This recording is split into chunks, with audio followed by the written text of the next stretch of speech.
जोहार दोस्तों। नागपुरी के लोकगीत की परिभाषा को हमने देखा। नागपुरी के लोकगीत नहीं बल्कि लोकगीत के परिभाषा को हमने पिछले वीडियो में देखा, और अब हम हिंदी में ही लोकगीतों का जो वर्गीकरण किया गया है उसके बारे में जानेंगे। तो लोकगीतों का वर्गीकरण भी विभिन्न विद्वानों ने विभिन्न तरीकों से किया है। लोकगीतों के वर्गीकरण के संबंध में विद्वानों में भी मतभेद हैं, और विद्वानों ने अपने अपने ढंग से लोकगीतों का वर्णन किया है। इसमें पहला विद्वान है सत्यव्रत अवस्थी। सत्यव्रत अवस्थी ने लोकगीत के वर्गीकरण के संबंध में कहा है कि लोक एक अविभाज्य संज्ञा है, अतः यथार्थ अर्थों में लोकगीतों का वर्गीकरण नहीं किया जा सकता है। इनके अलावा उन्होंने ये भी कहा कि शुद्ध वर्गीकरण के लिए वस्तुओं को परस्पर संबंधित नहीं होना चाहिए, पर लोकगीतों में हमें ऐसा नहीं कर पाते क्योंकि उनका लोक जीवन के हर पहलू से अनन्योन्याश्रित संबंध रहता है, अतः उनको एक दूसरे से नितांत अलग रखना संभव नहीं है। परंतु राम नरेश त्रिपाठी जी ने ग्राम ग्राम गीत का वर्गीकरण 11 श्रेणियों में किया। पहला संस्कार संबंधी गीत, दूसरा चक्की और चरखे संबंधी गीत, तीसरा धर्म गीत, चौथा ऋतु संबंधी गीत, पांचवा खेती के गीत, छठवां भिकमंगों के गीत, सातवां मेले के गीत, आठवां जातियों के गीत, नौवां वीर गाथा, 10वां गीत गाथा और 11वां अनुभव के वचन। हालांकि रामनरेश त्रिपाठी जी राजस्थान के राजस्थान के ग्राम गीतों के प्रमुख विद्वान थे, अतः उन्होंने राजस्थान में उपजे ग्राम गीतों को या फिर कह सकते हैं लोकगीतों को इस प्रकार से वर्गीकृत किया। इनके अलावा भालेराव ने लोकगीतों को 4 बड़े समूहों में बांटा है। इनमें पहला संस्कार विषयक है, इसमें 26 भाग हैं।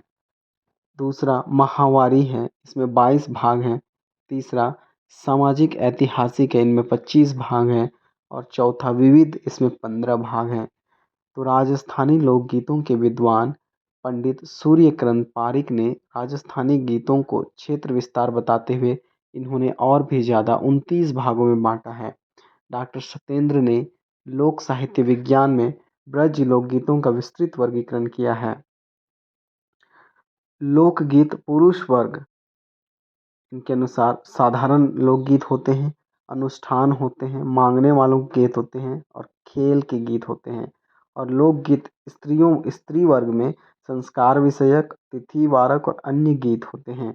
डॉक्टर सत्येंद्र ने लोक पुरुष और स्त्री के लिए लोकगीतों का विभाजन अलग अलग तरीके से कर दिया है।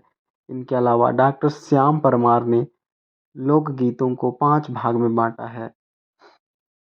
पहला जातियों की दृष्टि से, दूसरा संस्कार और प्रथाओं की दृष्टि से, तीसरा धार्मिक और विश्वासों की दृष्टि से और चौथा कार्य के संबंध की दृष्टि से और पांचवा रस दृष्टि से। डॉक्टर कृष्ण देव राय जी लोकगीतों को 5 भाग में बांटते हैं: संस्कार गीत, रसानुभूति गीत, ऋतु एवं व्रत संबंधी गीत और चौथा जाति संबंधी गीत और पांचवा क्रिया गीत। इसी तरह लोकगीतों का वर्गीकरण विभिन्न विद्वानों ने या उनसे संबंधित टिप्पणी विद्वानों ने इस प्रकार की। और यह भी जानते हैं कि बाद में इन लोकगीतों के परिभाषाओं और वर्गीकरण को अध्ययन करके नागपुरी में मौजूद लोकगीतों का वर्गीकरण 5 भागों में किया गया है। अतः लोकगीतों का वर्गीकरण से संबंधित अगर किन्हीं के बारे में, हालांकि जितने भी टेस्ट सीरीज दे रहे हैं उन्हें पता होगा कि इनसे संबंधित सवाल कितने ज़्यादा पूछे गए थे।